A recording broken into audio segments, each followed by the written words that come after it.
Hi everybody, Julie here from the Sales Manager. Welcome to this week's Sales Tip of the Week. And this week what I'm going to be doing is continuing what we started last week about identifying the buyer. And this week and next week, I'm going to be looking at the types of buyer that you get more in larger organisations. It's quite easy to identify the buyer in a small one-man band business or an owner-managed business. But when we start trading with larger organisations, it can be a little bit more complex. So I just want to, as I say, cover that over the next this week and next week. So there are two types of buyer that I'm going to talk about this week, and they are the economic buyer and they are the user buyer. So let's look at the economic buyer first of all. Well, these are the ones actually that have final approval on the sale.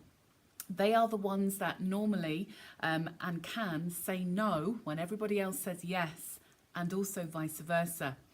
And they're going to make their decisions on whether they buy your product or service on the impact on the bottom line of the business. Traditionally, what you're going to hear from them are questions like, well, how will I get return on this? What's my return on investment on buying your product or service?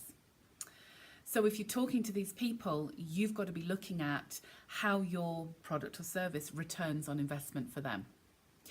The second type of buyer that we look out for is the user buyer.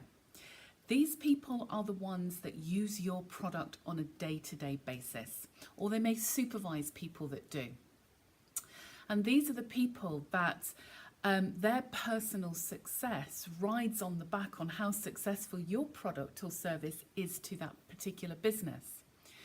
So with these people, you're going to hear questions like, how will your product or service work for me? So what you need to be doing is, when we're talking to these people, is answering this question. So that's the economic buyer and the user buyer. Next week, I'm going to pick up on the technical buyer and the advocate and tell you a little bit more about those.